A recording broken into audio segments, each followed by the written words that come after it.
गर्मी में 5 अनाथ बहनों का बर्फ का फर्नीचर। अरे दीदी, बहुत गर्मी लग रही है, जल्दी से सत्तू का शरबत बना दो ताकि गर्मी को भगा दूं। हाँ दीदी। हाँ, बस बना रही हूँ।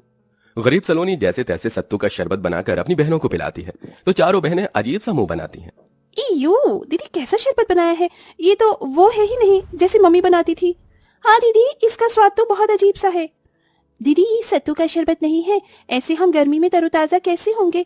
ये तो मुझे आटे के घोल का लग रहा है। मम्मी होती तो हमें कितना अच्छा शरबत बनाकर देती थी, लेकिन अब हम अनाथ हो गए। मुझे माफ कर दो तुम चारों, तुम्हें तो पता है घर में कुछ भी ढंग का खाने पीने को नहीं है, सिर्फ खिचड़ी दाल थी, सत्तू नहीं था, इसलिए मैंने आटे के घोल को ही शरबत बनाकर दे दिया। सोचा था कि तुम्हें पता नहीं चलेगा, पर पता चल गया। मम्मी पापा के जाने के बाद सब कुछ बहुत मुश्किल हो गया है। दीदी ऐसे रो नहीं, आपको ऐसे देखकर अच्छा नहीं लगता। मुझे भी तुम लोगों को ऐसे परेशान करना अच्छा नहीं लगता। तुम जानते हो घर में पैसे नहीं हैं, ऊपर से गर्मी है। जब पैसे लाऊंगी तो सत्तू का शरबत बना दूंगी। भले ही हम अनाथ हो गए, लेकिन अपने आप को कभी अनाथ मत समझना। तुम्हारी बड़ी बहन हमेशा तुम्हारे साथ है। तभी चारों बहनें सलोनी के गले लग जाती हैं। कुछ देर बाद सलोनी अपनी बहनों के लिए ज्यादा पानी डालकर खिचड़ी बना देती है। एक पंखा था, वो भी चलना बंद हो गया था। ओहो, बस इसकी कमी थी, अब ये भी बंद हो गया। अब हम गर्मी में कैसे रहेंगे। हमारे घर में कुछ भी नहीं है, ना बेड, ना सोफा, ना कुर्सी, ना खुद को देखने के लिए शीशा, और ना ही फ्रिज, वरना हम बहुत ठंडा पानी पीते। ये गरीबी और गर्मी ने हम बच्चों की जान ले रखी है।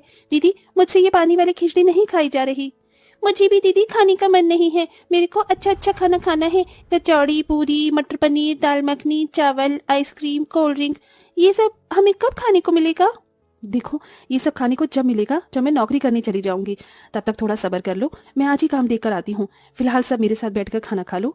ठीक है दीदी। सलोनी अपनी बहनों के साथ बैठकर खाना खा लेती है कि तभी लाल लाल चींटियां उनके पास आ जाती हैं। दीदी देखो, लाल चींटियां कहीं काट ना ले। हमारे घर में कहाँ से आ गई, हमारे पास कुछ मीठा भी खाने को नहीं है। दीदी इन्हें भगाओ ना। चिंता मत करो, तुम्हें ये काटेंगी नहीं। मैं अभी हल्दी डाल देती हूँ जिससे ये अंदर को ना आ पाए। फिर दीपा वहां पर हल्दी छिड़क देती है। इसके बाद चींटियां आना बंद हो जाती हैं। वहीं सलोनी भी धूप में परेशान होकर अपने लिए काम ढूंढती है, लेकिन कोई भी उसे काम नहीं देता। वो घर में घुसी ही थी कि इतने में सबसे छोटी बहन उसे पानी देने के चक्कर में मटका फोड़ देती है, जिससे सारा ठंडा पानी गिर जाता है। दीदी सॉरी, मुझसे गलती हो गई, मैं तो आपको ठंडा पानी देना चाहती थी, मटके का। अरे किंजल, तुम्हें ये करने की क्या जरूरत थी, मैं अपने आप ले लेती। अब हो गया ना नुकसान, ठंडा पानी पीने से भी हाथ धो बैठ गए। अब कुएं से पानी लाना पड़ेगा और वो भी ठंडा नहीं होगा। इतनी प्यास लग रही थी। दीदी वो बहुत छोटी है, उसे कुछ मत बोलो, मैं कुएं से पानी ले आती हूँ। पर अब पानी रखेंगे किसमें। एक स्टील की बाल्टी है, उसमें ही रख लेंगे। सलोनी बिखरे हुए पानी की जगह को साफ करती है और दीपा कुएं से धूप में पानी लेने चली जाती है, जहां उसे बहुत पसीना आता है। पांचों अनाथ बहनों की जिंदगी में बिना माँ बाप के बहुत संघर्ष था, कभी खाने के लिए तो कभी पानी पीने के लिए। रहने की भी अच्छी जगह नहीं थी, जैसे तैसे बच्चे रह रहे थे, लेकिन अब तो घर का अनाज भी खत्म होने को आया था। फिर कुएं का गर्म पानी पीकर सलोनी बैठ जाती है। हे भगवान, एक तो मुझे काम भी नहीं मिल रहा, ऊपर से मटका भी टूट गया। अब मटका 40-50 रुपए का आएगा, कहाँ से पैसे आएंगे। हमारे पास पैसे नहीं है और इस पानी से प्यास भी नहीं बुझ रही। दीदी, मम्मी पापा के जाने के बाद हमारे साथ क्या क्या हो रहा है। ऊपर से हम सबको धीरे धीरे बहुत पसीना आ रहा है, गर्मी लग रही है, पंखा भी ठीक करवाना था। काश हमें थोड़ी सी बर्फ मिल जाती। दीदी, दुकान पर बर्फ आती है, 10-15 रुपए का पैकेट होता है जमी हुई बर्फ का। हमारे पास उतने भी पैसे नहीं है रश्मि, वरना बर्फ डालकर बाल्टी में डाल देते तो ठंडा पानी पीने को हो जाता। तभी आरती अखबार लेकर सबकी हवा करने लगती है। थोड़ा थोड़ा दीदी, इसी से ही गुजारा कर लेते हैं, आज तो पता नहीं नींद भी कैसे आएगी। फिर रात हो जाती है। सलोनी अपनी छोटी बहनों को चूल्हे पर खाना बनाकर खिलाती है, जिससे घर में धुआं धुआं हो जाता है। रात में सब सो रहे थे कि अचानक से किंजल और रश्मि के ऊपर चूहा चढ़ जाता है, जिससे दोनों डरकर जाग जाती हैं। दीदी, चूहा चूहा।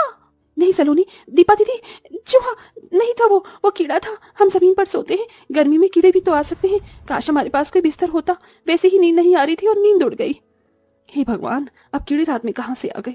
ऐसा करो, तुम दोनों मेरी जगह पर सो जाओ, मैं तुम्हारी जगह पर सो जाती हूँ। ठीक है दीदी। बड़ी मुश्किल से पांचों बहनों को कीड़े और चूहे के डर से नींद आती है। अगले दिन दीपा गर्मी से परेशान होती है तो किंजल को कुएं तक टहलने और थोड़ा पानी भरने के लिए ले जाती है। इतने में एक औरत 2 मटके लाती है, जिससे वो भरती है तो उसके एक फूटे हुए मटके से पानी निकल जाता है। हे भगवान, मेरे घर में बिल्कुल भी पीने का पानी नहीं है और इतनी गर्मी में दूसरा मटका मैं कैसे खरीदूंगी। मेरे पास पैसे भी नहीं है, काश ये मटका जुड़ जाता। अब एक मटका लेकर तो घर लेकर नहीं जा सकती। क्यों ना उनके थोड़े से टूटे हुए मटके को मैं ठीक कर दूं। पर कैसे दीदी, बस देखती जा। सुनिए आंटी जी, मैं आपके मटके को ठीक कर देती हूँ। सच में अगर तुम मेरा मटका ठीक कर सकती हो तो कर दो। दीपा फौरन पेड़ के पास में से चिकनी मिट्टी उठाकर उसमें थोड़ा पानी मिलाकर मटके पर चिपका देती है और धूप में 15 मिनट बाद मटका सूख जाता है। अब पानी नहीं गिरेगा, आप पानी भरकर देख लीजिए। जैसे ही औरत अपने दोनों मटकों को भर लेती है तो खुश हो जाती है। अरे वाह, तुमने तो बहुत अच्छा किया गुड़िया, बहुत शुक्रिया। अब मैं चलती हूँ। सुरेखा अपने दोनों मटके लेकर चली जाती है और जब दीपा किंजल अपनी दूसरी बर्तन को भरती है तो किंजल को वहाँ एक बड़ा सा मटका दिखता है। दीदी देखो, ये मटका कहाँ से आया, अभी तक तो नहीं था। अरे हाँ, यहाँ पर किसका मटका होगा ये? अरे ये मटका तो गंदा भी है।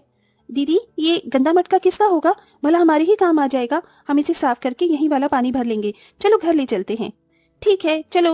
दोनों बहनें उस मटके को बड़ी मुश्किल से पकड़कर घर पर ले आती हैं और उसे साफ करने लगती हैं। अरे तुम्हें ये मटका कहाँ मिल गया? दीदी किसी का भी नहीं था, इसलिए हम ले आए। अब साफ करके इसमें पानी भरेंगे, अच्छा है ना? अब ठंडा पानी पीने को मिलेगा। अच्छा दिखाओ, मैं साफ कर दूं। बड़ा मटका है, तुम दोनों से नहीं होगा। तभी सलोनी जैसे ही मटका धोकर रखती है कि उसमें से चमचमाती रोशनी आती है और वो मटका ठंडी ठंडी बर्फ के पैकेट से भर जाता है। ये देख पांचों अनाथ बहनें हैरान हो जाती हैं। अरे वाह, इतनी सारी बर्फ, इसमें तो हम बहुत ठंडा पानी पी सकते हैं। हाँ हाँ, जल्दी जल्दी पी लो, कहीं बर्फ पिघल ना जाए।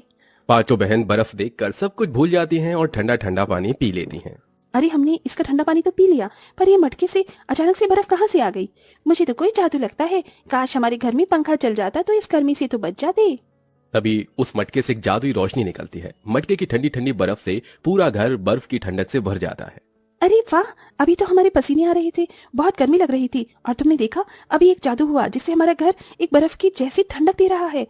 हाँ दीदी, ये तो सच में जादू निकला, और इस बड़े से जादुई मटके में बहुत सारे बर्फ के पैकेट हैं। इसे हम बेचकर इस गर्मी में पैसे कमा सकते हैं। अरे हाँ, ये तो मैंने सोचा ही नहीं। और उसके बाद हम कूलर लेंगे, एक बेड लेंगे। दीदी दीदी मुझे नए कपड़े चाहिए और फ्रिज भी। दीदी आप अकेले बर्फ बेचने मत जाना, ऐसा करते हैं मैं रश्मि को ले जाती हूँ, और आप बड़ी हैं तो आप आरती और किंजल को साथ रख लीजिए। ये बर्फ पिघलने से पहले हमें बेचनी होगी। ठीक है। पांचों अनाथ बहनें एक पन्नी में जादुई मटके से बर्फ के पैकेट निकाल कर उसमें रख लेती हैं और अलग अलग दिशा में बेचने चली जाती हैं, जहाँ लोग सस्ती बर्फ देखकर खरीदने लगते हैं। बर्फ ले लो, बर्फ, ठंडी ठंडी बर्फ, 5 रुपए का एक पैकेट, 5 रुपए का एक पैकेट। दीदी मेरे पास सिर्फ 4 रुपए है, मेरे घर में फ्रिज नहीं है, आप इतने में ही बर्फ दे दो। मेरी मम्मी के बुखार हो गया है तो उनको बर्फ लगानी है। ठीक है, ऐसा करो, तुम 2 पैकेट ले जाओ। शुक्रिया दीदी। ऐसे ही पांचों बहनें 2-3 हफ्तों तक उस मटके से जादुई बर्फ मांगती हैं और उन्हें बेचकर पैसे इकट्ठे करती हैं और अपने घर में सबसे पहले सोने के लिए एक पलंग और उसके बाद बर्फ बेचकर कूलर ले आती हैं। अरे वाह दीदी, इस कूलर की ठंडी ठंडी हवा में बहुत मजा आ रहा है। हाँ ये तो है, अब हमें कीड़े भी नहीं काटेंगे क्योंकि हमारे पास फर्नीचर में हमारा सबसे पहले बेड आ गया। अब धीरे धीरे इस जादुई मटके से बर्फ को निकाल कर बेचेंगे और सोफा, फ्रिज सब कुछ ले आएंगे। हाँ हाँ दीदी, आज खाने में अच्छी चीज बनाई है ना आपने? हाँ, तुम सबके लिए मटर पनीर पुलाव और रायता। तो चलो दीदी, ठंडी हवा में बैठकर खाना खाते हैं। 1 मिनट, रायते में बर्फ डालने के लिए जादुई मटके से मांग लेती हूँ। हे जादुई मटके, हमें बहुत सारी बर्फ दे दो। दीपा के कहते ही जादुई मटके की रोशनी से बर्फ का पैकेट पूरा भर जाता है और वो अपने रायते में डालकर मजे और खुशी से कूलर की ठंडी हवा में खाना खाते हैं। आज वो पहला दिन था जब वो अपने माता पिता के जाने के बाद सुकून से खाना खा रहे थे और अब धीरे धीरे उस जादुई मटके से बर्फ के पैकेट बेचकर वो थोड़े दिन बाद अपने लिए फ्रिज ले आते हैं और उसके थोड़े दिन बाद सोफा, और धीरे धीरे करके अपने घर को अच्छा करके सारा फर्नीचर का सामान ले आते हैं। जिसके बाद पांचों अनाथ बहनों की जिंदगी उस बर्फ के मटके से बहुत आसान हो जाती है और सब खुशी खुशी रहने लगते हैं।